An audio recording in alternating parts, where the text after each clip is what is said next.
कैसे हैं सब।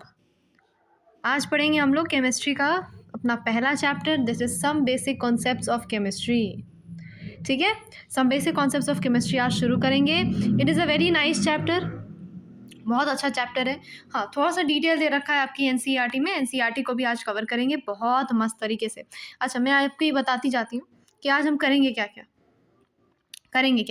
देखो, हम एनसीईआरटी एक एक चीज़ गो थ्रू करेंगे, मतलब देखेंगे कि एनसीईआरटी में क्या क्या है और एनसीईआरटी में जो जो चीज़ें इंपॉर्टेंट है, मतलब जो जो चीज़ें आपकी आ सकती हैं, चाहे वो आपका जेई हो, चाहे वो आपका नीट हो, चाहे वो आपका जो भी एग्ज़ाम हो जिसमें ये सब एनसीईआरटी से सवाल पूछे जाते हैं, तो उसके लिए हम पूरी एनसीईआरटी आपकी कवर करेंगे। क्लियर? हम एक एक चीज़ देखेंगे यार कोई लाइन ऐसी तो नहीं है जो हमारे छोड़ दिए। तो आप चाहो तो अपनी एनसीईआरटी खोल के बैठेंगे, then it will be well and good. NCERT तो खोल के बैठिए, चाहे तो आप अपनी एक कॉपी खोल के बैठ सकते हैं, और ताकि आप साथ में क्या बना पाएँ, नोट्स भी बना पाएँ। हाँ, एक दो चीज़ें मैं क्या बता सकती हूँ, थोड़ी बहुत एक्स्ट्रा चीज़ें बता सकती हूँ। इट विल नॉट बी, ऐसा तो होगा नहीं कि जो मैं बताऊँगी it will B not important होगा। अब आएगा नहीं आएगा that depends totally on the day of exam. ठीक है, तो हम एनसीईआरटी कवर करेंगे और कुछ नोट्स बनाएंगे। हाँ, और अगर इफ़ पॉसिबल तो हम कुछ पीवाईक्यूज़ भी लगा पाएंगे, है ना। अगर ये आज पूरा हो पाया एक वीडियो, पीवाईक्यूज़ लगा सकते हैं, या कोई क्वेश्चन, बहुत अच्छे वाले क्वेश्चन, अच्छे वाले मतलब कि ऐसे क्वेश्चंस जिससे आपका बेस मजबूत हो। ठीक है, तो ये सब चीज़ें आज हम करनी है। पूरी some basic concepts of chemistry को आज हम क्या करेंगे, फिनिश कर देंगे। क्लियर हो गई बात? तो शुरू करें क्या?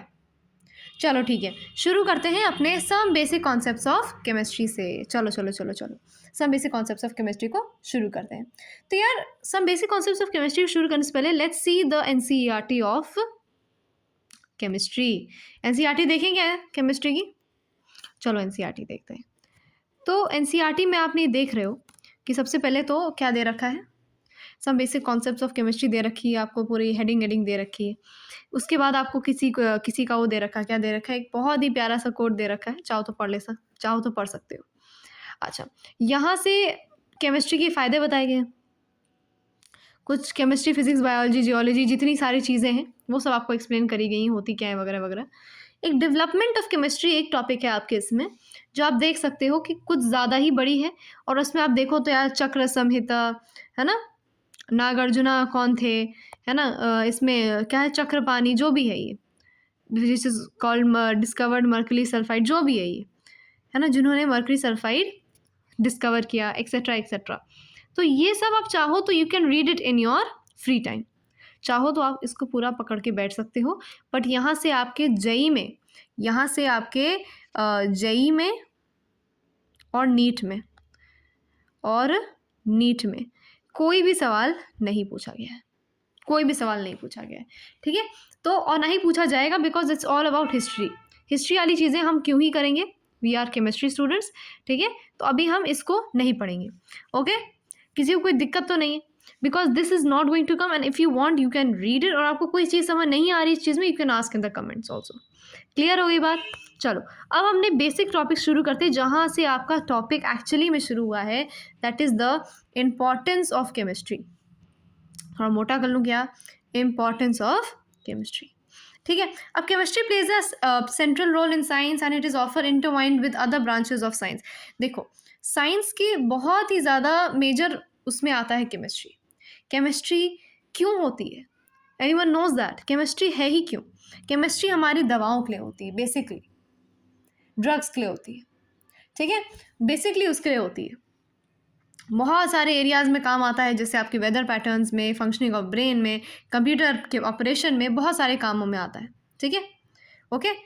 और क्या क्या है भाई, सबसे ज़्यादा इंपॉर्टेंट है फर्टिलाइजर्स हो गए, एल्कलाइज हो गए, एसिड हो गए, सॉल्ट हो गए, डाई हो गए, पॉलीमर हो गए, ड्रग हो गए, सोप, इन सब, डिटर्जेंट, मेटल एलॉयज, इन सब के लिए क्या होते हैं, आपकी केमिस्ट्री बहुत ज़्यादा इंपॉर्टेंट है। क्या पढ़ रहे हैं, इंपॉर्टेंस ऑफ केमिस्ट्री को पढ़ रहे हैं। ठीक है, अच्छा, इस पैराग्राफ से आपका एक पीवाईक्यू बन चुका है। मैम पीवाईक्यू कहाँ बना है? Some of the drugs are cisplatin and Taxol, which are effective in cancer therapy. The drug AZT, azithromycin, is used for helping AIDS patients. तो ये सवाल आ चुका है, आपको सिस्प्लैटिन का नाम पता होना चाहिए, टैक्सॉल का नाम पता होना चाहिए, और AZT का नाम पता होना चाहिए। ये कैसा लाइन बना रही हूँ मैं, AZT आपको पता होनी चाहिए, ठीक है। क्लियर हो गया। जो जो चीज़ें आपकी एनसीईआरटी में ज़रूरी मैं आपको एनसीईआरटी में कराती रहूँगी, चिंता मत करिए। अभी हम उसमें भी जाएंगे जहाँ पर हम क्या करेंगे, आपकी नोट्स वोट्स बनाते रहेंगे, ठीक है। अभी ये सब के लिए नोट्स नहीं ज़रूरत है, आपको अपना दिमाग खोल के बैठना है इन सब में, ठीक है। स्ट्रक्चर ऑफ, ठीक है। तो ये सिस्प्लैटिन है और ये टेक्सोल है। Some of these drugs are cisplatin and Taxol which are effective in cancer therapy. Very important, cisplatin and Taxol जो हैं वो कैंसर थेरेपी के लिए इस्तेमाल किए जाते हैं। लेकिन AZT which is azidothymidine and it is use for helping the AIDS patient. AIDS patient के लिए AZT, ठीक है। ऐसे भी याद कर सकते हो कि A से एड्स है, A से AZT भी है, ओके। अजाइडोथाइमिडाइन एक बार में याद नहीं होता है। अच्छा, ये भी बता दूं, ये सवाल आपके जेई में पूछा जा चुका है, ठीक है। ये कहाँ पूछा जा चुका है, ये जेई में पूछा जा चुका है, ठीक है। For those who are not able to understand कि कहाँ पे PYQ है, तो ये जेई का एक PYQ है, इसलिए मैं इस पर फोकस मार रही हूँ। और वैसे बेसिकली कुछ है नहीं इस वाले पैराग्राफ में, इस पैराग्राफ में या अभी इस यहाँ तक के वाले पैराग्राफ से अभी कुछ भी ऐसा नहीं है, ठीक है। इसको आपने याद कर लिया that the drugs cisplatin and Taxol, cisplatin and Taxol are used for treating the cancer patients. Cancer therapy में काम आती है आपकी सिस्प्लैटिन एंड टेक्सोल। AZT जो है it is azidothymidine and it is used for helping the AIDS patients, ठीक है। Clear, समझ में आ गया, इतना पॉइंट समझ में आ गया, ओके। और क्या क्या दे रखा है। अच्छा, एक चीज़ पूछी नहीं जाएगी जो बेसिकली मेंस के लिए जा रहे हैं और यहाँ पे अपना वो उसमें जा रहे हैं, अगर कहीं मतलब मेंस के लिए भी नहीं, अगर आपके कहीं उसमें आ जाता है क्या कहते हैं उसको, सिस्प्लैटिन जो होता है, मैंने अभी नाम लिया ना सिस्प्लैटिन का मान लो आपको स्ट्रक्चर बनाने को आ जाए, तो आपको बस पता होना चाहिए दैट सिस्प्लैटिन का स्ट्रक्चर कुछ इस तरह होता है, ठीक है। मेरे साथ बनाइए नोट्स प्लीज़, मेरे साथ नोट्स बनाइए प्लीज़ प्लीज़ प्लीज़, आपको बहुत समझ में आएगा अगर आपने नोट्स बना लिए तो। ये देखिए, ये रहा सिस्प्लैटिन का स्ट्रक्चर, आपके एनसीईआरटी में नहीं दिया हुआ है, not given in the NCERT, but मैं आपको एक एक्स्ट्रा इन्फॉर्मेशन के तौर पे इसको बता रही हूँ। If you want you can learn this, ठीक है। क्लियर, इसको आप नोट्स बनाते रहें, स्क्रीनशॉट लेते रहें, जो लेना है लेते रहिए, ले लीजिए स्क्रीनशॉट, मैं इसको हटा देती हूँ ना बाद में, इसलिए, ठीक है। ले ली होगी आप लोगों ने स्क्रीनशॉट। अच्छा, अब यहाँ पे आपने देख लिया मैंने क्या क्या बताया। अच्छा, now development and growth of nation में हेल्प करती है यार केमिस्ट्री। सिर्फ एक चीज़ में थोड़ी ना यार, पूरे उसमें आपके इकोनॉमिकली, इंडस्ट्रियली हर एक चीज़ आपकी काम आती है केमिस्ट्री, ठीक है ना। इंडस्ट्रीज़ में काम आती है, जहाँ आप गुड्स वर्ड्स बना रहे हो, जो भी बना रहे हो, acid alkaloid dye polymer metals बना रहे हो, एक्सेट्रा एक्सेट्रा, ठीक है। अच्छा, now safer alternatives to environmental hazardous refrigerants, chemistry बहुत सारी चीज़ों में हेल्प करी है केमिस्ट्री, है ना। CFCs, chlorofluorocarbons which is responsible, ठीक है। ऐसी चीज़ें जो आपके ये जो ओजोन डिप्लीशन में हेल्प करती हैं। आपको ओजोन डिप्लीशन पता है, it's not a good thing. Ozone depletion की वजह से क्या होता है, ओजोन ख़त्म हो रहा है। Ozone is the layer which helps the UV lights to not coming from the earth, तो उसके लिए आपके CFC जो है सब रिस्पॉन्सिबल होते हैं और ये गलत होते हैं। ये मत लिखाना कि भैया CFC जो है सब अच्छे होते हैं, ठीक है। इन सब पैराग्राफ से कुछ इंपॉर्टेंट पूछा ही नहीं गया आज तक ना। नेचर ऑफ मैटर पे आते हैं भाई, डायरेक्ट आपके इंपॉर्टेंट उसमें है, ठीक है ना। Are you familiar with the word matter? सबने मैटर सुना है भाई, ये तो नहीं बोलूँगी यार कि सबने मैटर नहीं सुना है। Anything which has mass and occupy space is called matter. क्या ये मैं नई चीज़ बता रही हूँ? नहीं बता रही हूँ। अच्छा, ये समझो कि हम लोग केमिस्ट्री की बेसिक्स पढ़ रहे हैं, मतलब इट्स ऑल अबाउट बेसिक्स। अब ये मत समझ लेना इट्स टू वेरी बेसिक, नहीं, इतना बेसिक नहीं बता रही हूँ मैं, ठीक है। थोड़ी थोड़ी चीज़ें अभी जब आएंगी आपकी मोलैलिटी तब आपको समझ में आएगा that basics is also like not, you not able to understand the basics as well. समझ में आ रहा है? तो anything which has mass and occupy space is called matter. ऐसा डेफिनेशन है ना, ये जो आपको इकलौती डेफिनेशन जो आपको आती है। I know this is the only definition जो आधे ज़्यादा बच्चों को आती है। Anything which has mass and occupy space is called matter. समझ में आ गया, याद हो गया। 3 स्टेट्स होते हैं मैटर के, सॉलिड्स, लिक्विड्स एंड गैसेस। इसमें टाइम नहीं वेस्ट करेंगे, ठीक है। ये आपको बता दे रही हूँ, particles are held very close to each other in solids in orderly fashion, must क्या कहते हैं, मच फ्रीडम ऑफ मूवमेंट नहीं है, there is not much freedom of movement, ठीक है। एक सेकेंड, ये रहा, ओके, है ना। अच्छा, इंटरमोलिकुलर स्पेसेस क्या है सॉलिड्स के, बहुत कम है, अभी दिखाती हूँ, ओके। और गैसेस में, लिक्विड्स में क्या है, the particles are close to each other but they can move around. Gases में क्या है, the particles are far apart as compare to those present in solid liquid and the movement is easily and fast. ये सब आपको पता है, सब बचपन से क्लास 4 से पढ़ते आ रहे हो. सॉलिड के पास डेफिनेट वॉल्यूम डेफिनेट शेप दोनों है. लिक्विड्स के पास डेफिनेट वॉल्यूम तो है लेकिन डेफिनेट शेप नहीं है. किसका शेप ले लेता है, कंटेनर का शेप ले लेता है जिसमें उसको रखा जाता है. गैसेस के पास ना ही डेफिनेट वॉल्यूम है ना ही डेफिनेट शेप. ठीक है, ये देखो, ये देखो, arrangement of particles in solid liquid and gaseous state. देखो सॉलिड में देखो कितने क्लोजली पैक्ड है. क्या है भाई, क्लोजली पैक्ड. नहीं लिखूंगी, वही सही है. क्या है, बहुत ज़्यादा, देखो क्या है, क्लोजली पैक्ड है. ये देखो, ये देखो, ये देखो, अंदर बहुत ही ज़्यादा कम इंटरमोलिकुलर स्पेसेस है. लिक्विड्स में देखो थोड़ा सा गैप है और गैसेस में बहुत ज़्यादा गैप है. देख रहे हो, बीच बीच में बहुत ज़्यादा गैप है. ठीक है, क्लियर.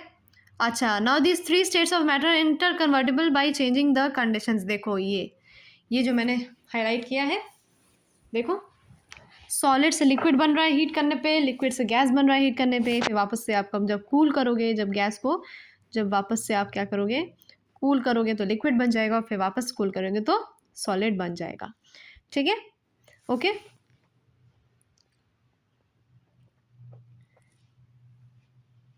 ये कब होगा, जब आप चेंज करेंगे conditions of temperature and pressure. Clear हो गया इतना, जितना मैंने एक्सप्लेन किया. बहुत ज़्यादा इंपॉर्टेंट है, बहुत important. Now classification of matter, बहुत बहुत बहुत इंपॉर्टेंट.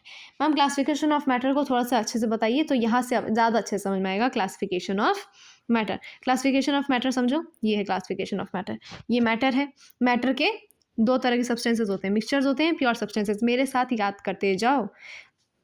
मैटर 2 तरह के हैं, मिक्सचर्स हैं और एक प्योर सब्सटेंसेज हैं.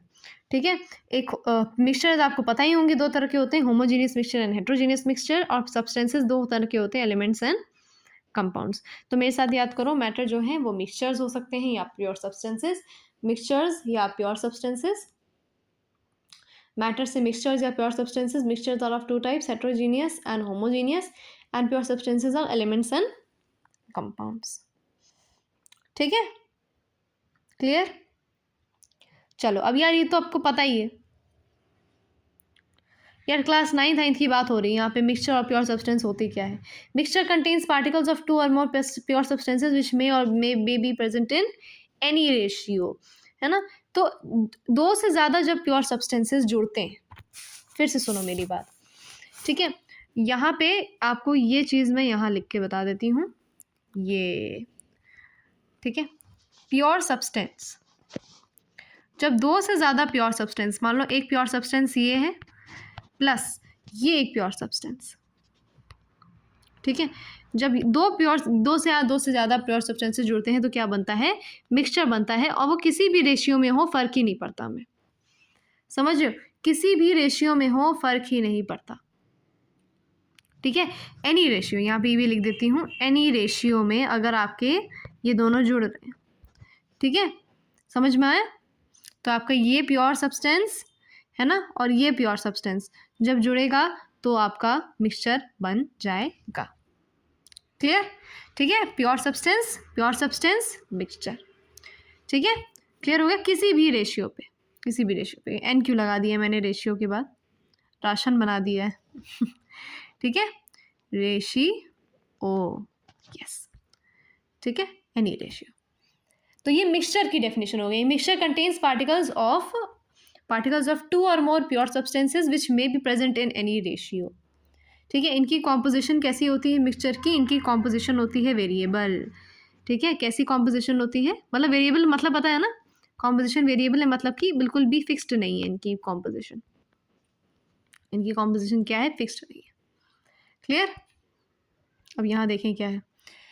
Okay, now many of the substances present to you around you are mixtures. अब मुझे क्या एक्सप्लेन करना पड़ेगा कि यार होमोजीनियस और हेट्रोजीनियस मिक्सचर्स क्या होते हैं. होमोजीनियस मिक्सचर में are when the components are completely mixed with each other.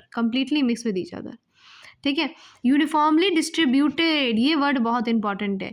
Uniformly distributed throughout the bulk of the mixture and its composition is uniform throughout. समझ रहे हो? The particles of the components of the homogeneous mixture, किस mixture की बात हो रही है? Homogeneous mixture की बात हो रही है। कैसे हैं? यूनिफॉर्मली डिस्ट्रीब्यूटेड है through out the bulk of the mixture, मतलब कि पूरे मिक्सचर में यूनिफॉर्मली डिस्ट्रीब्यूटेड। ऐसा नहीं पता चला कि मान लो अगर मैं ए और बी जोड़ रही हूँ, अगर if I am mixing A and B, if I am mixing A और बी, तो ए का थोड़ा सा पार्ट है, बी का थोड़ा ज़्यादा पार्ट है, ऐसा बिल्कुल नहीं है। जितना ए का है उतना ही बी का भी है, समझे? जितना ए का है उतना ही बी का भी है। ओके, ना sugar solution in and air are the examples of homogeneous mixture. सबसे अच्छा एक्सप्लेनेशन आपका क्या है? शुगर सोल्यूशन का है। Sugar solution is one of the best example of homogeneous mixture. Ma'am कैसे? मैम कैसे? मैम कैसे? मैम कैसे? फॉर एग्जांपल मान लीजिए होमोजीनियस मिक्सचर समझा रही हूँ मैं। मान लीजिए लेट्स अज्यूम ये मैंने यहाँ पे इस कंटेनर में क्या ले लिया मैंने, चलो कुछ अच्छा सा बनाती हूँ आप लोग के लिए। इस कंटेनर में ले लिया मैंने थोड़ा सा पानी, ठीक है, कोई दिक्कत किसी को? पानी ले रखे हैं इसमें, और इसके अंदर हम क्या मिलाएंगे बताओ? इसके अंदर हम क्या मिलाएंगे बताओ? इसके अंदर मिला देंगे हम कुछ क्यूब्स। ये क्या बना रही हूँ मैं? छोड़ो, मैं क्या करती हूँ, इसके अंदर आपके मैंने डाल दिया, क्या डाल दिया मैंने? शुगर डाल दी। इतना बड़ा क्यूब नहीं डालेंगे, थोड़ा छोटा ही वाला डालेंगे। शुगर के एक नहीं, ढेर सारे हम लोग ने क्या कर दिए? पीसेज इसमें डाल दिए। अब यार इसको आप स्टिर करोगे, क्या किया मैंने? स्टिर किया। स्टिर मतलब उसको चलाना चम्मच से या किसी भी चीज़ से। जब उसको स्टिर किया तो क्या हो गया? थोड़ी देर बाद व्हाट यू सी इज़ कि ये शुगर के ये वाले जो पार्ट्स हैं ये ऑफ कोर्स घुल जाएंगे, और हर एक चीज़ यूनिफॉर्मली आपको क्या दिख जाएगा? एक शुगर सोल्यूशन दिख जाएगा। मतलब इसके अंदर ऐसे एक नॉर्मल सा शुगर सोल्यूशन दिख जाएगा। तो मतलब कि हर एक चीज़ क्या हो गई? इवनली डिस्ट्रीब्यूट हो गई। क्या हो गई? इवनली डिस्ट्रीब्यूट हो गई। समझ में आ रहा है? ठीक है, इवनली डिस्ट्रीब्यूट हो गई। क्लियर? इवनली डिस्ट्रीब्यूट हो गई। समझ में आ गया? Sugar solution is a good example of homogeneous solution. यहाँ ये भी लिख देती हूँ, पता चला आप लोग समझ ही ना पाओ कि चल क्या रहा है। It is a homogeneous solution. Solution नहीं, सॉरी, मिक्सचर, वैसे एक ही बात है। एनीवेज, ठीक है, नाउ लेट्स मूव ऑन। अब हेट्रोजीनियस मिक्सचर क्या होता है यार? Composition is not uniform throughout and sometimes differs in components. For example, mixtures of salt and sugar. बिल्कुल यार, salt और sugar को आपने क्या किया? मिक्स कर दिया। Grains and pulses along with some of the dirt, है ना? Heterogeneous mixture के और क्या क्या है? जैसे मान लीजिए मान लो एक आपके पास पत्थर है। पत्थर देखा है सबने? सबने पत्थर देखा है। पत्थर में कुछ कंपोनेंट्स आपने देखे होंगे, कुछ अलग कलर के हैं, कुछ अलग कलर के हैं, कुछ थोड़े और अलग कलर के हैं। मतलब समझ रहे हो? मतलब कि अनइवनली डिस्ट्रीब्यूटेड होते हैं, ठीक है? अनइवनली डिस्ट्रीब्यूटेड होते हैं आपके पत्थर में स्टोन पीसेस। देखा? Now pure substances. Pure substances कहाँ से आ गया मैम टॉपिक? अरे भैया देखो ना, मैटर को हम लोग ने दो में कन्वर्ट किया था। मैटर के मिक्सचर होते हैं और प्योर सब्सटेंसेस होते हैं। मिक्सचर हम लोग ने पढ़ लिए, दोनों मिक्सचर पढ़ लिए। होमोजीनियस हेट्रोजीनियस पढ़ लिया हम लोगों ने। क्या होता है? यूनिफॉर्मली डिस्ट्रीब्यूटेड होता है इसमें सारे कंपोनेंट्स, इसमें नॉन यूनिफॉर्मली होता है। प्योर सब्सटेंसेस में एलिमेंट्स, अच्छा सुनो, ये बहुत इंपॉर्टेंट है। ये जो मैं बता रही हूँ, ये फिगर बहुत इंपॉर्टेंट है, इसको अपने दिमाग में रख के जाना है, इसलिए मैं बहुत ज़्यादा टाइम दे रही हूँ इसमें। क्लियर होगी बात? प्योर सब्सटेंसेस क्या है भाई? एलिमेंट्स और कंपाउंड्स। प्योर सब्सटेंसेस पे आ गए हम लोग। वाओ, मिक्सचर से अलग कैरेक्टरिस्टिक होंगे ऑफ कोर्स, ठीक है? Now okay, they have fixed composition. बिल्कुल सही कहा। मिक्सचर में यार हमारे पास क्या होता है ना, अब देखो मैंने कोई कॉपर लिया, मैंने कॉपर लिया, Cu, है ना? कॉपर लिया मैंने। अब यार Cu जो है, कॉपर लिया तो मैंने, बट ये जो कॉपर है, अब इसमें क्या बीच में सिल्वर कुछ और आ जाएगा क्या? सिल्वर भी आ सकता है? नहीं आ सकता ना। This is copper and this will remain copper. समझ रहे हो? मिक्सचर में मैंने पहले पानी लिया, फिर उसके अंदर शुगर डाल दिया, चाहो तो सॉल्ट भी डाल सकते, कुछ भी कर सकते थे। उसको हम क्या बनाते हैं? किसी भी तरह का मिक्सचर बनाना था, है ना? मिक्सचर। लेकिन प्योर सब्सटेंस में ऐसा है ही नहीं। सिल्वर, बीच में आप गोल्ड नहीं घुसेड़ सकते, या पानी, यानी कुछ नहीं।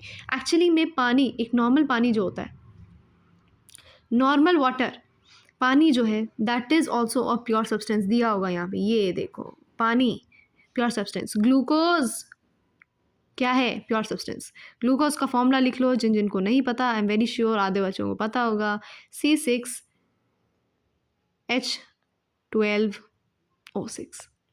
ठीक है, C6H12O6। ये 6 बहुत ही ज़्यादा गड़बड़ बना है, अच्छे से बना देती हूँ मैं। ये रहा आपका 6, C6H12O6। ठीक है, clear? Now glucose contains carbon, hydrogen and oxygen in fixed ratio and its particles are of the same composition। ठीक है, ग्लूकोज का सेम कॉम्पोजिशन है, वो C6H12O6 ही रहेगा, चाहे दुनिया इधर से उधर हो जाए। ठीक है, प्योर सब्सटेंसेस हम लोग ने क्लासीफाई किए थे भैया, एलिमेंट्स होते हैं, कंपाउंड्स होते हैं। चलो एलिमेंट्स वैसे भी आधे बच्चे जानते हैं, what are elements, what are compounds. Particles of an element consist only one type of atom, this particle में एग्जिस्ट एज एटम्स। ठीक है, ठीक है, समझ रहे हो? में एग्जिस्ट एज एटम्स और मॉलिक्यूल। देखो पार्टिकल में एग्जिस्ट एज एटम और मॉलिक्यूल्स। अब इसमें थोड़ा सा आपको समझाने के लिए आ गई बात। ठीक है, इसने बोला पार्टिकल्स में एग्जिस्ट एज, पार्टिकल्स जो हैं दे में एग्जिस्ट एज एटम्स और मॉलिक्यूल्स, है ना? यही बोला ना इसने, पार्टिकल्स में एग्जिस्ट एज एटम्स और मॉलिक्यूल्स, है ना? चलो ठीक है, इनकी बात मान लेते हैं। तो हमने क्या लिया? एटम ले लिया एक जगह, एटम्स, अरे ये क्या हो रहा है, मॉलिक्यूल्स। ठीक है, तो ये रहे आपके पार्टिकल दो, एटम्स और मॉलिक्यूल्स। ठीक, तो चलो ये एटम हो गया, थोड़ा सा इसको एडजस्ट कर लूँ मैं। एटम हो गया और ये क्या हो गया? मॉलिक्यूल हो गया। क्या हो गया? मॉलिक्यूल हो गया। ठीक, एटम और मॉलिक्यूल। मैम एटम और मॉलिक्यूल के अंदर अंतर बता दो। अब मैं आपको ना एक चीज़ बताऊंगी, आपको समझ में आ जाएगा एटम मॉलिक्यूल के बीच का अंतर। ये लिखा मैंने H यानी कि हाइड्रोजन, और ये मैंने लिख दिया H2। आधे बच्चों का कन्फ्यूजन यही ख़त्म हो जाएगा कि एटम और मॉलिक्यूल होता क्या है। समझ रहे हो? ठीक है, जैसे Mg जो है, समझ रहे हो? Mg जो है it is an element, element है। ठीक है, एलिमेंट का एटम क्या है? इसका एटम भी तो Mg है। अब एक और बात समझो, बहुत बात से समझो। H2 इज एन एलिमेंट, लेकिन H2 है क्या? मॉलिक्यूल। समझ रहे हो? समझ गए होंगे बच्चे। ठीक है, क्लियर हो गया? इस चीज़ को आप नोट डाउन कर लीजिए, आपको क्लियर हो जाएगी। दूसरी बार आज जब आप रीड करोगे तो आपको बहुत अच्छे से क्लियर हो जाएगा। ठीक है, क्लियर हो गया? चलो वेरी गुड, अब आगे बढ़े। ओके ओके ओके ओके, तो ये सब आपकी वही सब चीज़ें हैं। ये देखो मैंने यही सब तो बताया। Atoms of different elements, hydrogen, oxygen, nitrogen, copper, sodium. देखा मैंने क्या बोला? एक एटम हाइड्रोजन का जुड़ा दूसरे एटम ऑफ हाइड्रोजन से क्या बना दिया इसने? वन मॉलिक्यूल ऑफ हाइड्रोजन बना दिया इसने। एक एटम जुड़ा ऑक्सीजन का दूसरे एटम से क्या बन गया? मॉलिक्यूल ऑफ ऑक्सीजन बन गया। What is a compound? When two or more atoms of different elements combine together in a definite ratio, combine together in different elements, ये word important है इस बार। Two or more atoms of different elements combine together in a definite ratio, the molecule of compound is obtained। ठीक है, compounds पता है ना सबको क्या होते हैं? ओके, कंपाउंड के देखो कुछ एग्जाम्पल देख लो।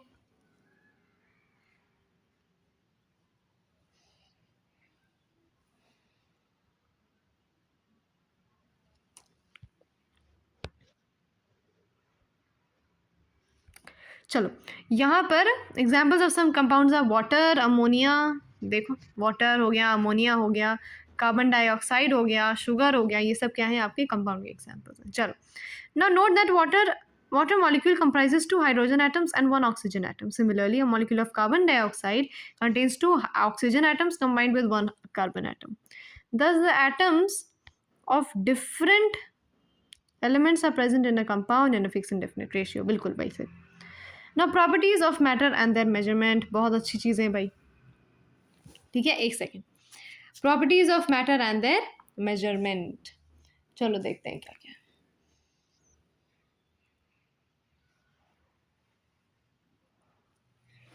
चलो, physical and chemical properties. Now every substance has unique or characteristic properties and can be classified into two categories: physical property, chemical property. physical property पता है आपको, जो बाहरी चीज़ हो, फॉर एग्जाम्पल आपका कलर हो गया, ऑडर हो गया, ऑडर मतलब कि स्मेल हो गई, मेल्टिंग पॉइंट हो गया, बॉइलिंग पॉइंट हो गया, डेंसिटी हो गई, एक्सेट्रा। केमिकल प्रॉपर्टीज में आपके कंबस्शन, कॉम्पोजिशन, कंबस्टिबिलिटी, इट्स रिएक्टिविटी, ठीक है, रिएक्टिविटी नहीं है, रिएक्टिविटी है एसिड्स एंड बेसिस।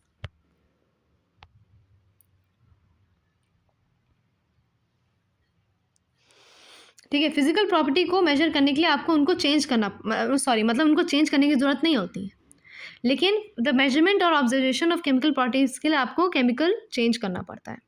ठीक है, इससे ज़्यादा इंपॉर्टेंट नहीं है इसमें। अब आते हैं यहाँ पर measurement of the physical properties. इसको फटाफट से कंप्लीट करो क्योंकि this is not the chapter only. आपका असली चैप्टर ही नहीं बेटा शुरू हुआ है अभी तो। ठीक है, अभी आपका असली चैप्टर नहीं शुरू हुआ है। असली चैप्टर तो आपकी बेसिकली वहाँ शुरू होगा जब आपका कॉन्सेंट्रेशन टर्म्स आ जाएंगे। ठीक है ना, measurement of physical properties. Okay, दो सिस्टम थे मेजरमेंट अर्लियर, पहले English system and the metric system. ठीक है, बस नाम याद करना, इससे ज़्यादा इसमें कुछ नहीं पूछा जाएगा। जितना मैं आपको करवा रही हूँ उसके बाहर एनसीईआरटी से कुछ भी नहीं आएगा, कुछ भी नहीं आएगा। ठीक है, international system of SI system of units, international system. ठीक है, SI system has 7 base units, 7 base units बहुत इंपॉर्टेंट है। आपको 7 बेस यूनिट्स के मुझे लग रहा है नाम भी याद है। ठीक है, उससे डिराइव करे जाने वाली क्वांटिटीज़ को हम क्या बोलते हैं? Derived quantities. ये आपके फंडामेंटल क्वांटिटीज़ हैं, जितने भी 7 बेस यूनिट्स हैं, 7 फंडामेंटल यूनिट्स। कौन से हैं आपके base units? Length, mass, time, electric current, thermodynamic temperature, amount of substance and luminous intensity. ये सब के सब आपको क्या होने चाहिए?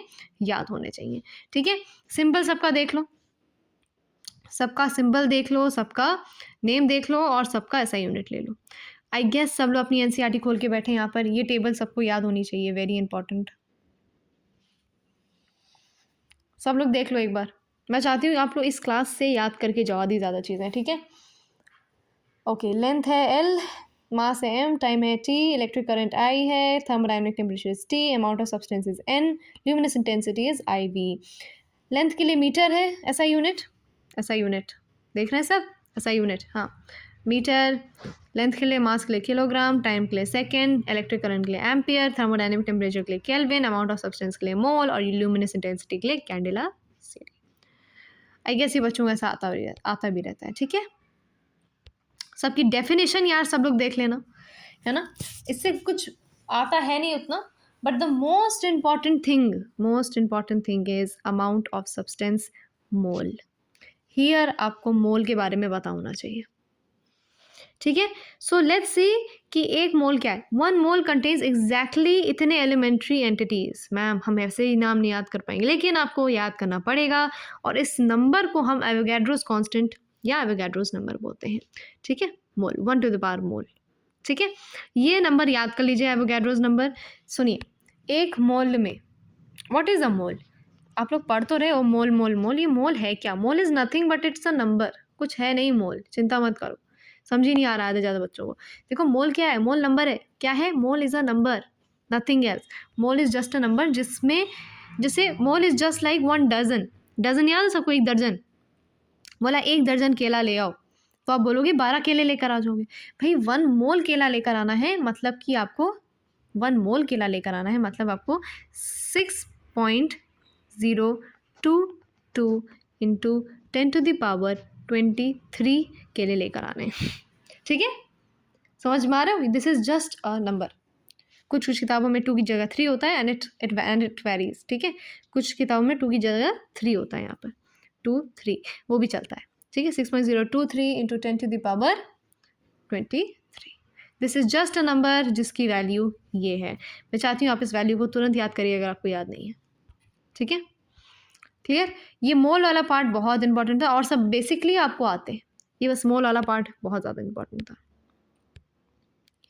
ठीक है, हाँ यार अब इसको याद करना पड़ता है। मैं एक्चुअली क्या चाहती हूँ कि आपका एक भी मार्क्स ना छूटे। आपके एनसीईआरटी से हर एक चीज़ आती है नीट ईट में, तो हम एक भी पॉइंट ना छोड़ेंगे और इसको वीआईपी मार लो, इसको वीआईपी मार लो और सारे याद कर लो। हो सके तो सारे याद कर लो, वरना मैं आपको बता दे रही हूँ कि आपको कौन से याद करने हैं। आपको 10⁻, यहाँ तक तो आपको, यहाँ इसके बाद आता ही होगा ज़्यादातर बच्चों को। थोड़ा सा आपको बस याद करना है, याद कर लोगे आप, मैं जानती हूँ। एक हर रोज़ आप एक भी करोगे ना तो भी याद हो जाएगा। ठीक है, क्लियर? ओके, नो मास क्या है भाई? Mass of the substance is the amount of matter present in it. एक मास, मान लो इसका ये है, एक कितना मैटर इसमें प्रेजेंट है, इसको हम मास बोलते हैं। लेकिन वेट क्या है? वेट, मान लो ये बॉडी है, बॉडी सेंटर ऑफ ग्रेविटी से, सॉरी, सेंटर ऑफ मास से नीचे कितना फोर्स एक्सर्ट कर रही है डाउनवर्ड डायरेक्शन में। It is the force exerted by gravity on an object. ठीक है, क्लियर हो गया what is the difference between mass and weight? Okay okay, volume volume volume क्या है? स्पेस ऑक्यूपाइड होता है, ये आपको याद रखना चाहिए। 1 litre is 1000 ml, 1000 centimetre cube is 1 decimetre cube. ठीक है, 1 litre is equal to decimetre cube, 1 decimetre cube. समझ रहे हो? ये पॉइंट याद कर लेना। वेरी वेरी गुड, ये सब पूछा नहीं जाता। कुछ वॉल्यूम मेजरिंग डिवाइसेस देखो, एक होता है ब्यूरेट, होता है पिपेट, होता है, ये सब आप लोगों ने अपनी केमिस्ट्री लैब्स में देखा होगा, स्पेशली जो स्कूल जा रहे हैं। ये वॉल्यूमेट्रिक फ्लास्क है और ये ग्रेजुएटेड सिलेंडर है। ठीक है, ये देखो यहाँ पे ऐसे बनी हुई है, इसमें रीडिंग्स बनी हुई है।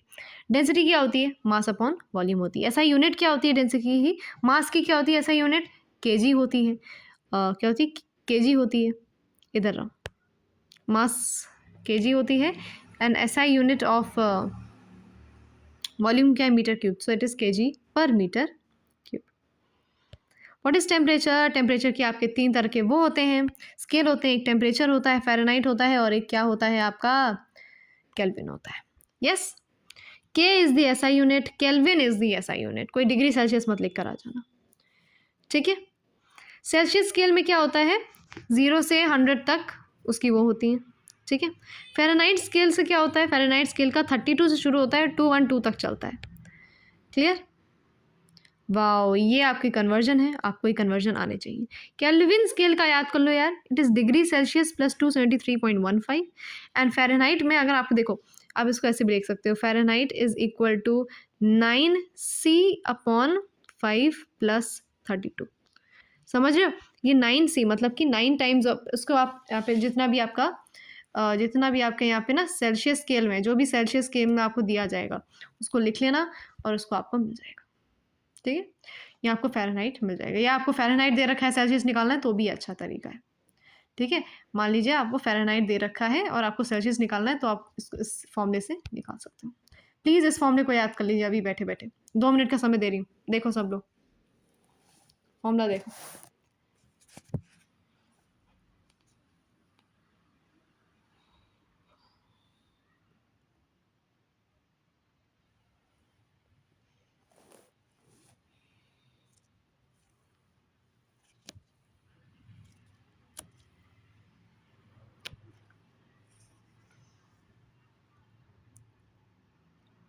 देख लिया सबने? चलो, वेरी गुड। शुरू करते हैं अनसर्टेनिटी इन मेजरमेंट। वैसे अनसर्टेनिटी मेजरमेंट से आज तक कोई सवाल नहीं आया, because the main portion which Yeats up this portion is this reference standard, जो आपका नहीं आएगा। चाहो तो आप अपनी इन्फॉर्मेशन के लिए इसको एक बार रीड कर सकते हो, you can go through this, आप उसको गो थ्रू कर सकते हो, लिख दे रही हूँ मैं। ठीक है, you can go through this, go through कर सकते हो, बट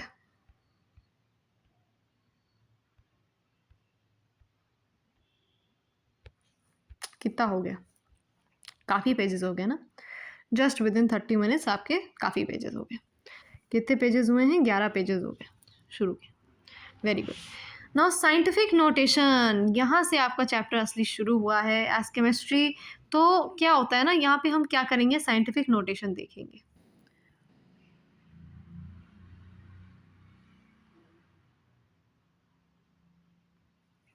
इसको लाइन बाय लाइन पढ़ना शुरू करते हैं, चलो।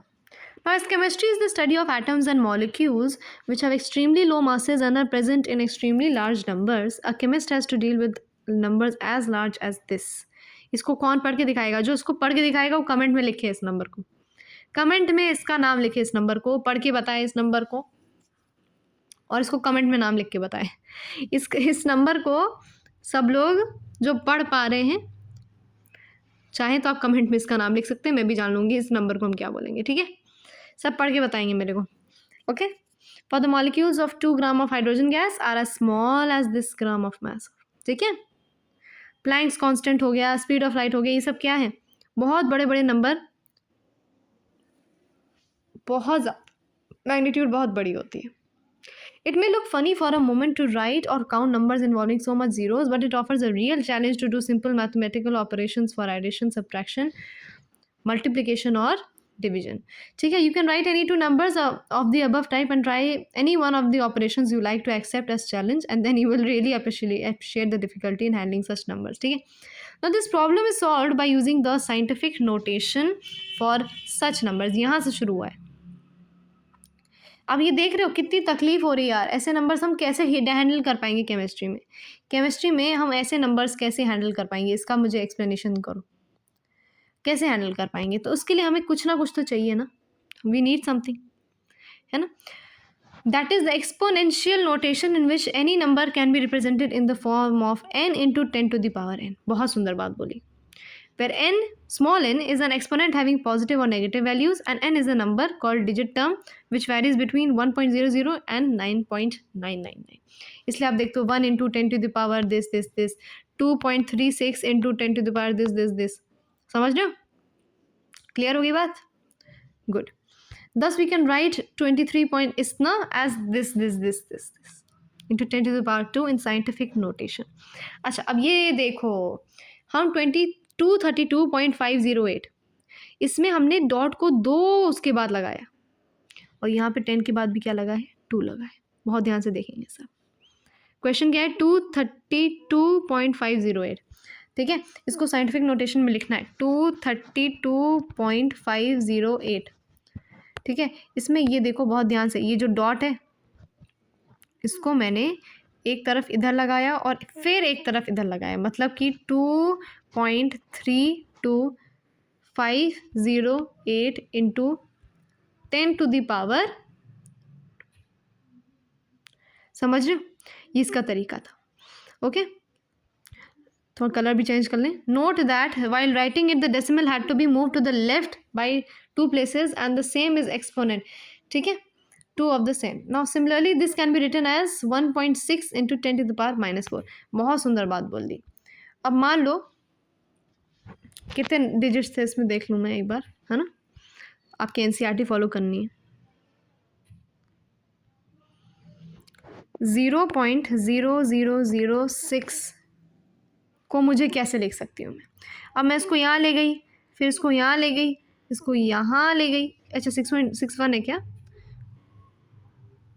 सॉरी 16 है, कोई बात नहीं, 16 है, एक ही बात है फिलहाल। 6.1 बोलो 16 बोलो, चलो 16 ही ले लेते हैं, NCERT ने लिया है तो 16 ले लिया।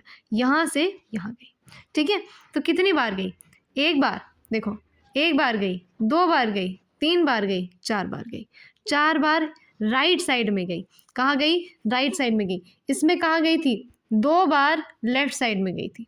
ठीक है, इसमें मैं 4 बार राइट साइड में गई, 4 बार राइट साइड में गई, बन के क्या आया 1.6 इंटू 10 टू दी पावर, आधे बच्चे लिखेंगे 4, लेकिन नहीं, अगर ऐसा करेंगे तो क्या हो जाएगा, क्या हो जाएगा, ये देखो ना, इस तरह मैं लेफ्ट साइड में गई, मैं लेफ्ट साइड में गई, इस तरफ 1 2 लेफ्ट साइड में गई, तो लेफ्ट साइड में पॉजिटिव मैंने रख लिया। अब भाई राइट साइड में जाऊंगी तो what will I have to do, मैंने 4 बार राइट साइड में गई तो मैंने यहाँ पे क्या लगा लिया, माइनस लगा लिया। समझ गए, क्लियर हो गया, ये हो गया आंसर आपका, और ये इसमें ये आंसर हो गया।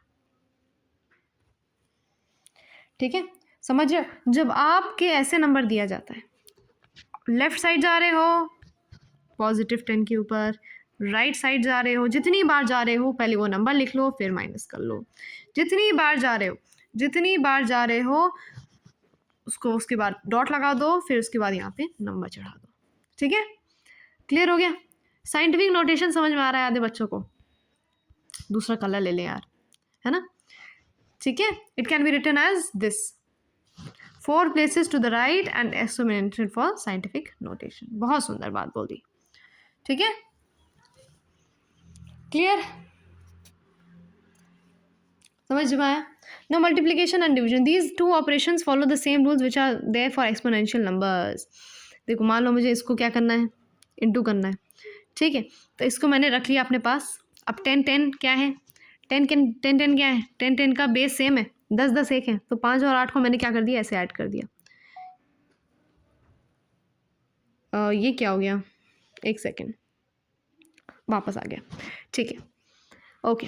तो 10 क्या है, बेस सेम है, 10 देखो सेम बेस है, ऊपर मैंने क्या कर दिया, 5 और 8 को मैंने क्या कर दिया, ऐड कर दिया, ठीक है, और इसको मैंने अलग से अपना इंटू कर लिया. देखो इंटू करके ये आंसर आया, इधर ऐड कर गया, ये आंसर आ गया, ठीक है, क्लियर हो गया, ओके. हाँ, ये इसमें देखो अगेन 10 + 10, 10 और 10 क्या है, सेम बेसिस है, 2 -2 प्लस -2 प्लस -6, ये देखो यही किया है, ठीक है. आंसर क्या है, ये आ गया, दिस इज द आंसर, ठीक है.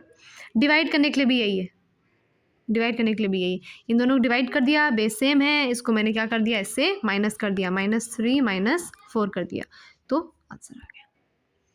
क्लियर है, ओके, क्लियर.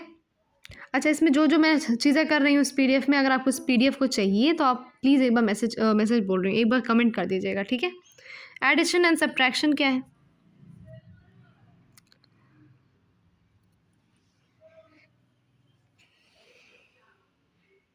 ओके. उसके लिए एडिशन सब्ट्रैक्शन के लिए हमें क्या करना पड़ेगा, हमें first the numbers are written in such a way that they have the same exponent. Exponent same करना है, मतलब कि हमें 10 टू द पावर वाली चीज़ को सेम करना है, 10 टू द पावर 4 करना पड़ेगा इसको, और 10 टू द पावर 4 करना पड़ेगा. इसमें देखो पहले 10 टू द पावर 4 है, इसको मैंने 10 टू द पावर 3, इसको मान लो मैंने क्या कर दिया, बोलो मैम कैसे करेंगे, 0.8 कर दिया ना, देखो ये देखो, ठीक है, एक्सपोनेंट सेम कर दिया मैंने, एक्सपोनेंट सेम कर दिया मैंने, इसको थोड़ा रेज कर लेते हैं. एक्सपोनेंट सेम कर लिया, एक्सपोनेंट सेम कर लिया इन दोनों के लिए. तो हमें क्या करना है, फिर इसके बाद मैंने इसको, इन दोनों को, इसको, इस वाले नंबर को और इस वाले नंबर को, इस नंबर को और इस नंबर को मैंने ऐड कर दिया, फिर उनको मैंने इंटू 10 टू द पावर 4 कर दिया, बस ऐसे लिख दिया, सिमिलर, ठीक है. सब्ट्रैक्शन में भी ऐसे ही सिमिलर होगा, ठीक है, क्लियर हो गया, क्लियर हो गया, ठीक है, ओके. चलो,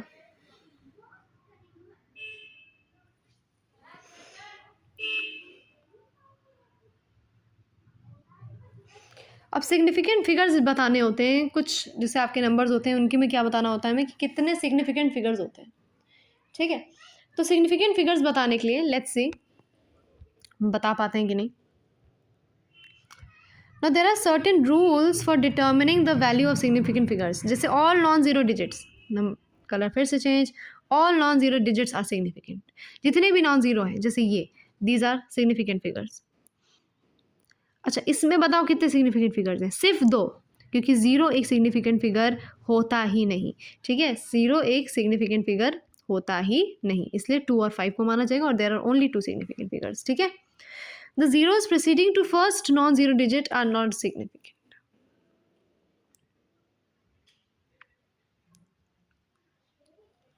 अब जो प्रोसीड कर रहे हैं, बोलो मैम यहाँ भी तो प्रोसीड कर रहे हैं, सॉरी यहाँ पे नहीं, यहाँ पे डॉट लगा है, ठीक है.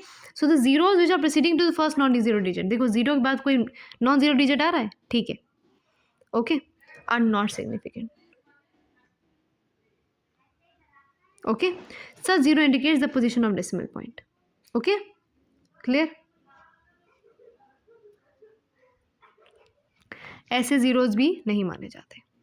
Zeros between 2 non zero digits are significant, बहुत इंपॉर्टेंट, 2 नॉन जीरो डिजिट के बीच में जो जीरो होते हैं उनको हम सिग्निफिकेंट मान लेते हैं. ये वेरी इंपॉर्टेंट पॉइंट है, ये आधे बच्चे भूल जाते हैं, ये वाला थर्ड पॉइंट, ठीक है. Zeros at the end or at the right of a number are significant provided they are on the right side of the decimal point. Remember this. 3 significant figures हैं, ठीक है. आखिरी रूल क्या है, counting the numbers of objects, for example 2 balls or 20 eggs have infinite significant figures as these are exact numbers and can be represented by writing infinite number of zeros after placing the decimal. समझ में आ गया, बहुत आसान था ये वाला topic, dimensional analysis जो है आपको आती ही होगी, फिजिक्स का होगा पार्ट। तो मैं चाहती हूँ आप इसको अपने आप से रीड करो, ये आपके लिए होमवर्क है, डायमेंशनल एनालिसिस को खुद से रीड करना है।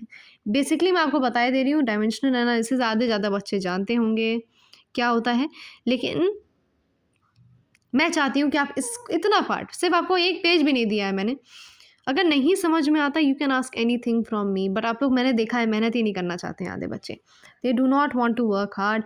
बस एक आधे ज़्यादा पेज मैंने दिया है आपको रीड करने के लिए, इसमें जितने एग्जाम्पल है वो आप एक बार देख सकते हो अपने आप से। ठीक है, क्लियर।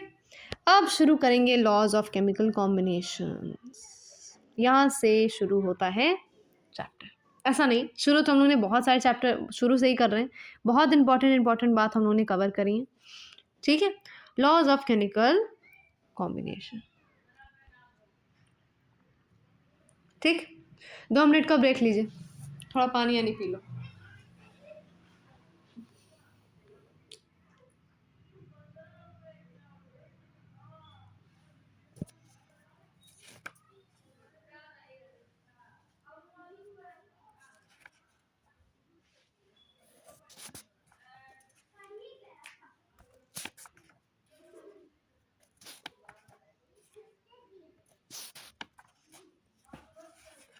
चलो चलो फटाफट से अब शुरू करते हैं भाई, बहुत कम सा चैप्टर बचा है, फटाफट से करते हैं, ज़्यादा टाइम नहीं लेंगे।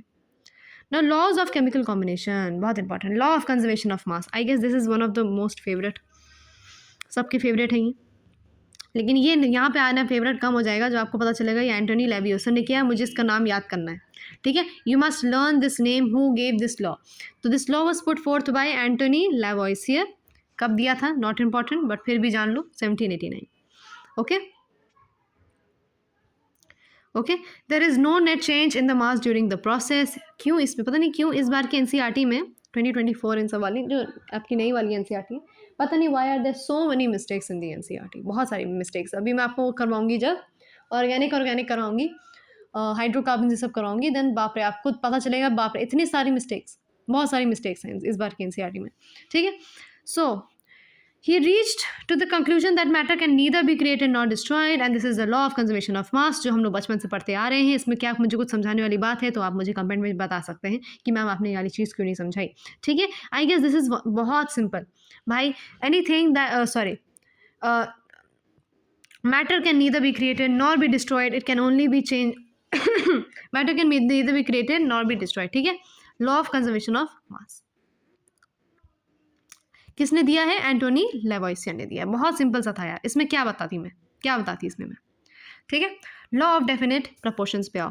नाम से पता चल रहा है प्रपोर्शन जो है वो डेफिनेट रहेगा। फिर से सुनो, प्रपोर्शन जो है वो डेफिनेट रहेगा। फिर से सुनो, प्रपोर्शन जो है वो डेफिनेट रहेगा। मतलब क्या है इसका? पहली बात तो ये देखो, ये जोसेफ प्राउस्ट ने दिया था ये चीज़, जोसेफ प्राउस्ट ने बोली थी that a given compound always contains exactly the same proportion of elements by weight. समझ रहे हो?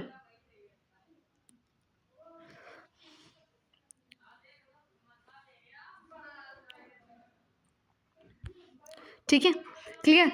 लॉ ऑफ डेफिनेट प्रोपोर्शन ये बोलता है यार कि आप चाहे जो भी इसका सोर्स हो, चाहे कुछ भी इसका सोर्स हो, समझ रहे हो, जो भी इसका सोर्स हो इसका कॉम्पोजिशन सेम रहेगा। ठीक है, the validity of this law is been confirm from various experiment, it is sometimes also refers to the law of definite composition. Law of definite composition मैंने यही बोला, मान लेते हैं। नाउ लेट्स, इसके लिए मैं थोड़ा चली जाती हूँ अपने नोट्स वाली किताब में। ठीक है, इन सबको मैं मिटा दूँ प्लीज़। चलो ठीक है, मिटा दिया मैंने। वैसे भी आपने इन सबको नोट कर लिया होगा, नहीं किया होगा तो स्क्रीनशॉट ले लिया होगा, नहीं लिया होगा तो पीछे जाके स्क्रीनशॉट ले लेना। ठीक है, अब मैं आपको बताती हूँ कि मैंने क्या किया। मैंने किया एक experiment, I will tell you that experiment, बहुत ही मज़ेदार होने वाला है, सब लोग ध्यान से सुनेंगे। ये है first beaker, this is your second beaker and this is your third beaker. पहला बीकर, दूसरा बीकर, तीसरा beaker. This is beaker number 1, this is beaker number 2 and this is beaker number 3। ठीक है, बीकर नंबर 1 में, अब बहुत ध्यान सुनेंगे मेरी बात। चलो इसको मैंने ले लिया इससे, बीकर नंबर 1 में मैंने पानी भरा, चलो ऐसे भरते हैं। बीकर नंबर 1 में थोड़ा पानी भरा मैंने। अरे यार, अच्छे से थोड़ा पानी भर जाता तो अच्छा लगता, थोड़ा अच्छा लगे ना। अगेन गला सूख गया मेरा बोलते बोलते। ये देखो, बीकर नंबर 2 में पानी है और बीकर नंबर 3 में पानी है। मामी कैसे पानी भरी है, बहुत ही गंदा पानी भरी है, पानी बाहर आ रहा है बार बार। कोई बात नहीं, ठीक है। तो बीकर नंबर 1 में पानी है, 2 में पानी है, 3 में पानी है। लेकिन लेकिन लेकिन बीकर नंबर 1 में पानी जो है, इट इज सी वाटर।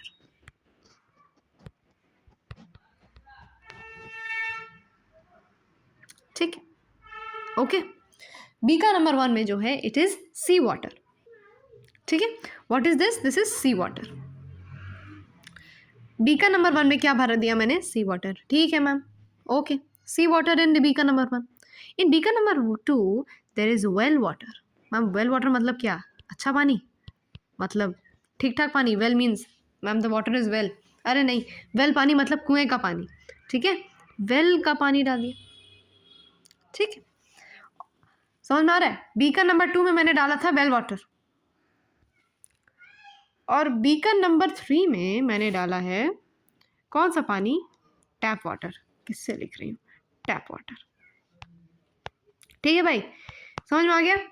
तो 3 बीकर है, तीनों बीकर में पानी तो है, पानी तो है, लेकिन अलग अलग तरह का पानी है। एक में है सी वाटर, एक में है वेल वाटर, एक में है टैप वाटर। एक में है सी वाटर, एक में है वेल वाटर, एक में है टैप वाटर।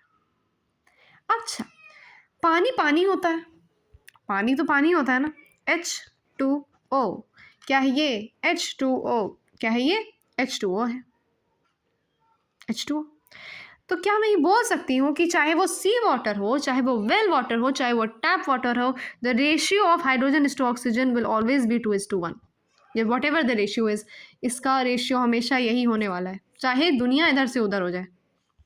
बिल्कुल यही है आपका लॉ ऑफ डेफिनेट कॉम्पोजिशन। चाहे आप नेचुरल सैंपल लो, चाहे आप सिंथेटिक सैंपल लो, चाहे आप कुछ भी लो, the composition, the percentage will never never never change. अगर सी वाटर है, वेल वाटर है, या आपका टैप वाटर है, H2O रहेगा यार, पानी पानी रहेगा। This is water and this will remain water, what ever may be it's source. ठीक है, what ever may be it's source. 2:1 के रेशियो में आपका ये तीनों पाए जाएंगे। इसका स्क्रीनशॉट ले लीजिए, बिकॉज ये जितना भी मैंने बताया, इस छोटी सी चीज़ को आप देख के आप बता दोगे that this is yes the law of definite proportion और the law of constant composition या डेफिनेट कॉम्पोजिशन। ठीक है, क्लियर हो गया? चलो चलते हैं वापस एनसीईआरटी की तरफ। ठीक है, समझ में आया लॉ ऑफ डेफिनेट प्रपोर्शन? इसमें एग्जाम्पल आपका इसका दे रखा है, क्यूप्रिक कार्बोनेट का, जिसमें आपका एक नेचुरल ओरिजिन था और एक सिंथेटिक ओरिजिन था। देखो, एक नेचुरल सैंपल है और एक सिंथेटिक, इसको आप पढ़ सकते हो। चलो, लॉ ऑफ मल्टीपल प्रोपोर्शन समझो इसको। पहली बात तो ये दिया किसने था? डाल्टन ने दिया था, very important.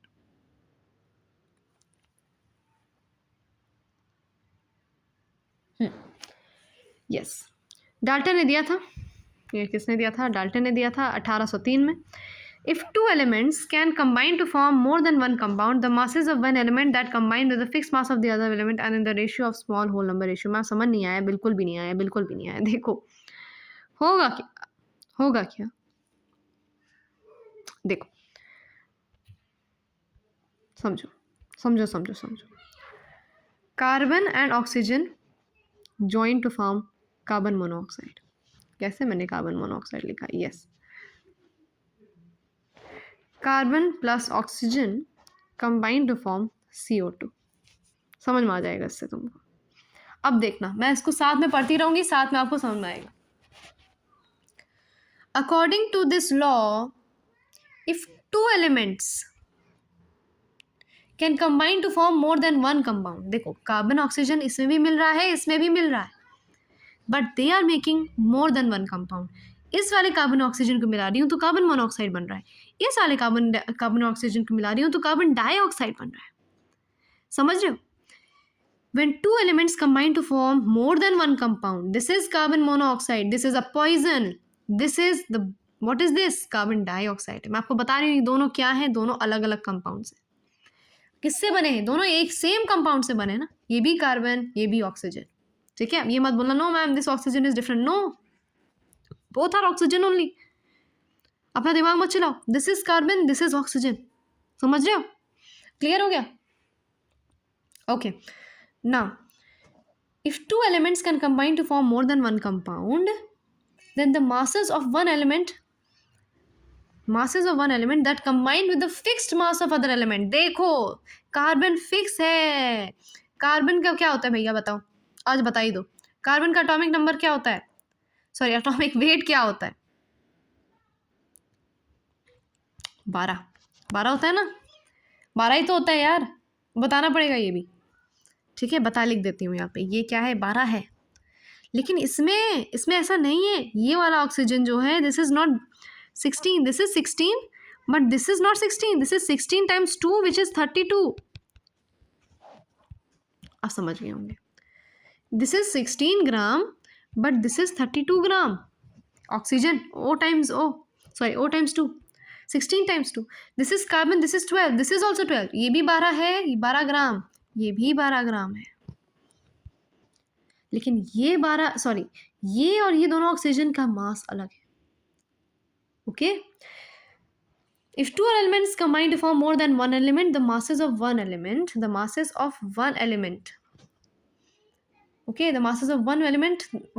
that combine with the fixed mass of other element, this is a fixed mass, 12 gram, fixed mass of other element, when these are divided, मतलब कि 16/32 या 32/16, तो चलो 32/16 करते हैं, आंसर क्या आएगा, 2/1, that is 2:1, then they bear a simple whole number ratio, and this is the law of multiple proportions।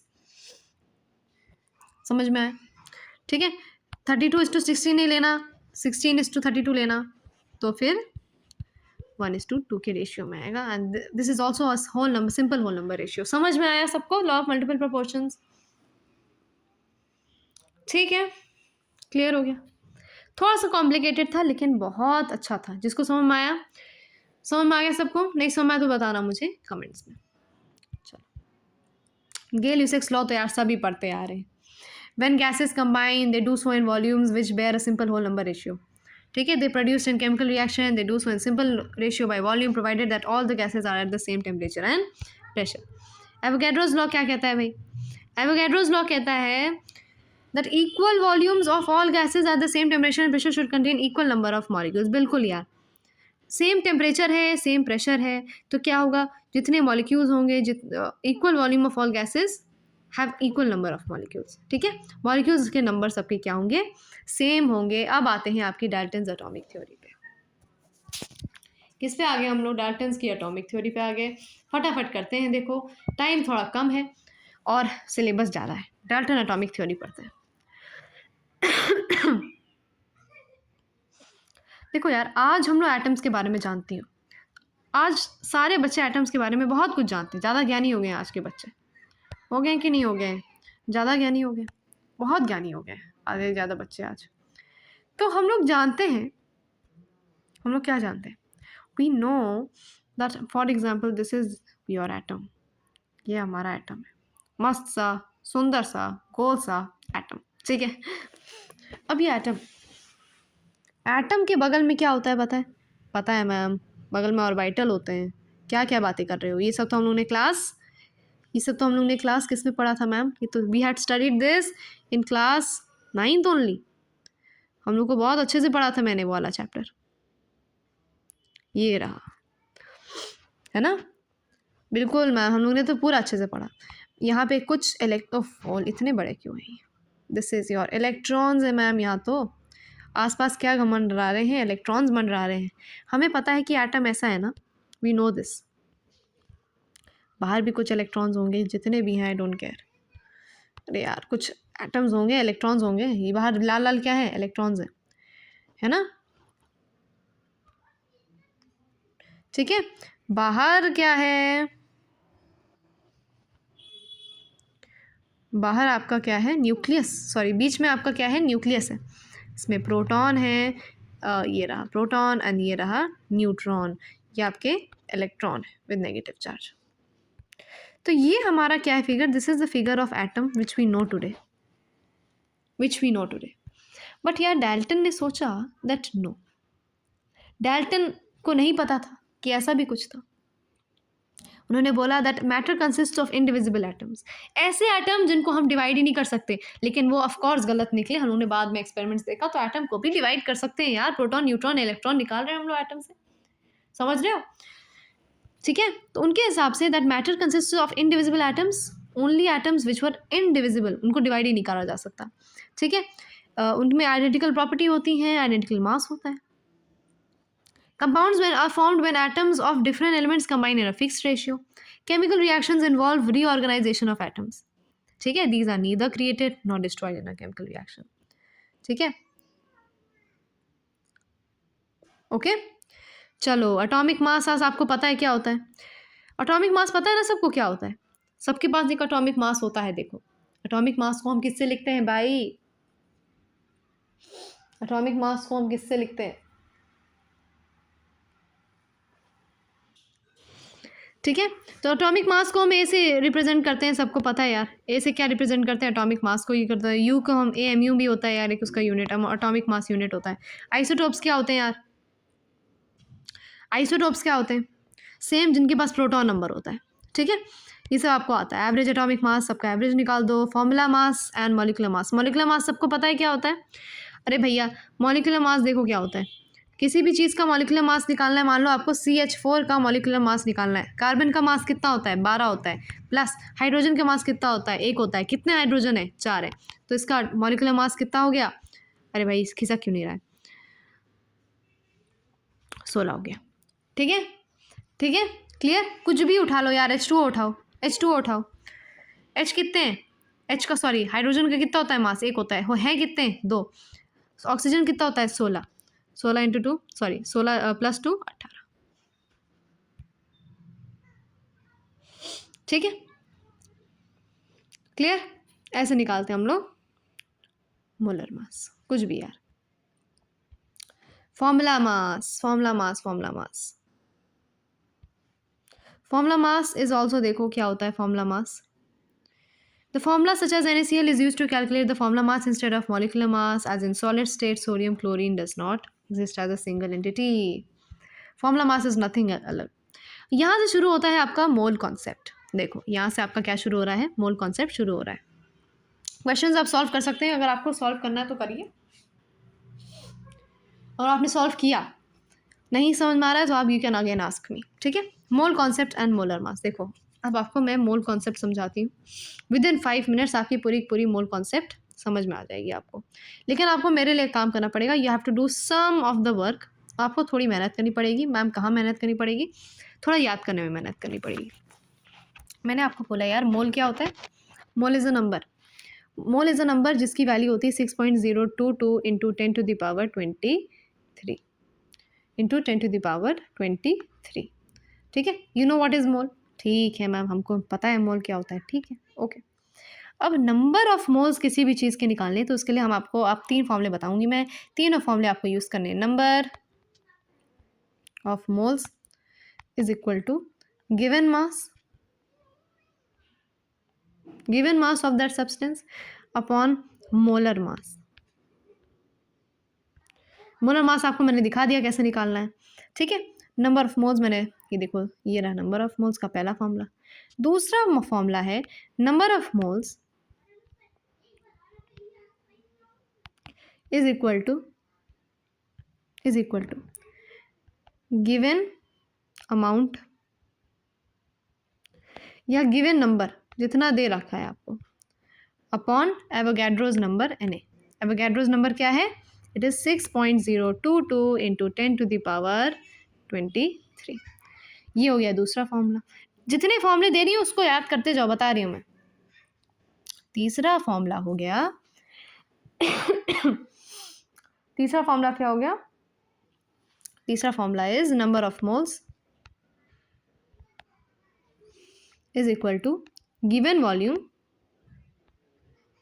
जो वॉल्यूम दे रखी है, at STP upon 22.4 decimetre cube या 22.4 लीटर।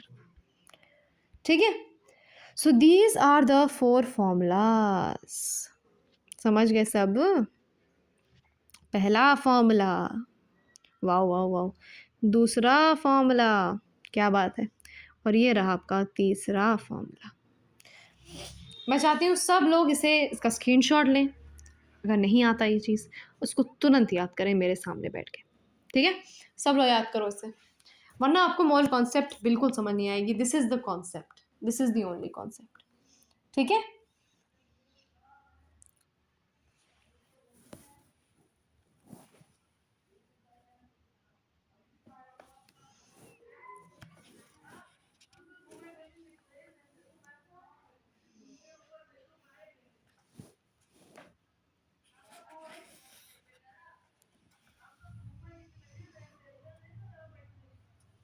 सब लोगों ने पढ़ लिया?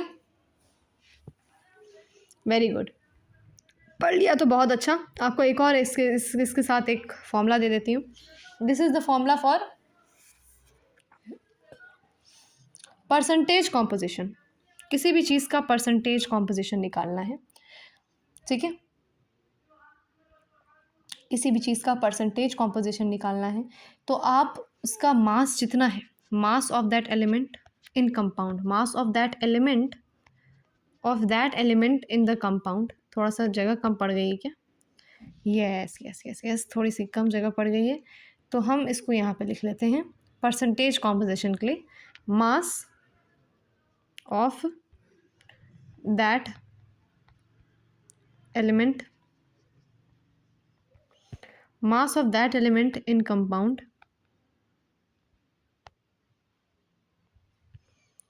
mass of that element in compound upon molar mass of the compound, not that element, molar mass of the compound, compound का molar mass into 100, क्योंकि मैम हमें क्या निकालना है? परसेंटेज निकालना है। वेरी गुड, मुझे लगता है आधे बच्चे बहुत ज़्यादा समझदार हैं। ठीक है, इसको प्लीज़ इसका स्क्रीनशॉट लीजिए। मैंने ढेर सारे फॉर्मूले लिख दिए हैं, और आप जब इसको आप सॉल्व करने बैठोगे तो आपको समझ में आ जाएगा। ठीक है, एम्पेरिकल फॉर्मूला क्या है भाई? सिंपलेस्ट होल नंबर रेशियो है। अब मैं क्या बताऊं, अगर ये C6H12O6 है, C6H12 एंड O6, इसका सिंपल फॉर्मूला क्या होगा? इसका सिंपल फॉर्मूला होगा C1H6O1।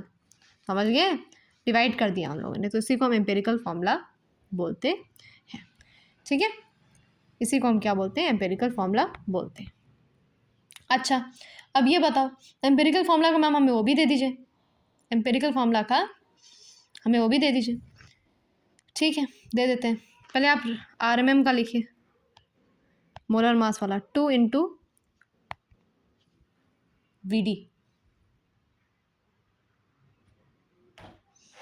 ठीक है, ये रहा आपका पहला फॉर्मूला, इसको लगाएंगे आप। और n क्या है? n is equal to 2 × VD upon empirical weight. Empirical weight क्या है? एम्पेरिकल फॉर्मूला का जो वेट है। ठीक है, अगर दिस इज C6H12O6, तो इसका अलग वेट आएगा, और CH6 और O, इसका अलग वेट आएगा, है ना। C क्या है? 12 है, +6 + 16, इसको प्लीज़ ऐड करो। 26, 27, 28, 34 आ रहा है इसका।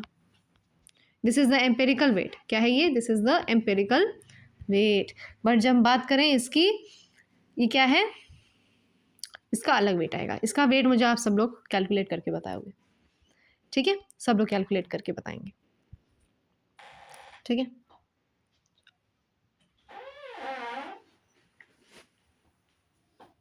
ओके। ओ, ये मैंने मिटाया क्यों? चलो, इसको भी मैं क्या कर लिया मैंने, इसको भी आपको क्या करना है? याद करना है। तो इसके लिए मैंने ये रहा, और इसको मैंने बॉक्स बना दिया, इसके लिए याद कर लेना। ठीक है, मुझे लग रहा है कि आधे ज़्यादा बच्चों को वैसे भी आता है। लगना क्या है, ये सब हम लोग क्या कर चुके हैं? ये सब हम लोग बहुत पहले 10th में भी पढ़ चुके हैं। Right, clear, very good. चलो, अब आपके सिर्फ 3 टॉपिक बचे हैं। तीनों टॉपिक मैं आपको यहाँ समझा देती हूँ। वो है mass by mass percentage, weight by wait percentage. चलो, इसको ऐसे समझाते हैं, वेट बाई वेट परसेंटेज। इसको समझो, होता क्या है, जब हम बोले पहला वाला जो है पार्ट, ये एक वेट है और ये दो वेट लिखे हैं, मतलब there are two weights here, this is weight number 1, this is weight number 2। तो बात क्या हो रही है, किसकी हो रही है, ये इस वेट की बात हो रही है, मतलब this is the weight of the solute. इसकी बात करें तो this is the weight of the solution, this is the weight of the solution. ठीक है, okay. So weight by weight person का आपको क्या बताऊं मैं, फॉर्मूला बता दूं। वेट बाय वेट परसेंट का फॉर्मूला क्या है, मास ऑफ सल्यूट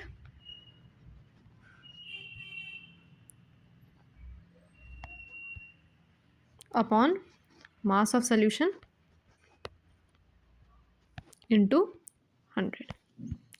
ठीक है, ये रहा आपका वेट बाय वेट परसेंट और ये रहा इसका फॉर्मूला, ये रहा इसका फॉर्मूला। इसको प्लीज़ अगेन मैं आपको कह रही हूँ याद बाय याद कर लो, अच्छे से याद कर लो इसको। ठीक है, ये रहा वेट बाय वेट परसेंट या मास परसेंट। ठीक है, मास परसेंट। अब आता है मोल फ्रैक्शन, बहुत इंपॉर्टेंट। मोल फ्रैक्शन आधे बच्चे समझ नहीं पाते, लेकिन बस इसको एक बेसिक चीज़ इसकी समझ लो मोल फ्रैक्शन की। ठीक है, मोल फ्रैक्शन क्या होता है, मान लो आपको मोल फ्रैक्शन ऑफ निकालना है, आपको mole fraction of this is the sign for mole fraction of A निकालना है। So the number of moles of A, जितने नंबर ऑफ मोल हैं ए के, ठीक है, ए के जितने नंबर ऑफ मोल्स हैं अपॉन सोल्यूशन में कितने मोल्स हैं। ठीक है, number of moles of the solution. ठीक है, मान लो आपके पास सोल्यूशन है, let's assume you have a solution, है ना। इस सोल्यूशन में आपके पास ये एक सोल्यूशन है आपके पास। ठीक है, इस सोल्यूशन में यू आर हैविंग ए और बी। ठीक है, कुछ अमाउंट में आपके पास ए भी है, कुछ अमाउंट में आपके पास बी भी है। तो आप क्या लिखोगे, मान लो आपको number of moles of A निकालने हैं, तो you will be writing number of moles of A, इसको एन ए लिख देती हूँ मैं, N A upon the number of moles of A plus the number of moles of B. वही तो number of moles of the solution हो पाएंगे, because आपके ए और बी रखे हुए हैं आपके सोल्यूशन में। ठीक है, ओके।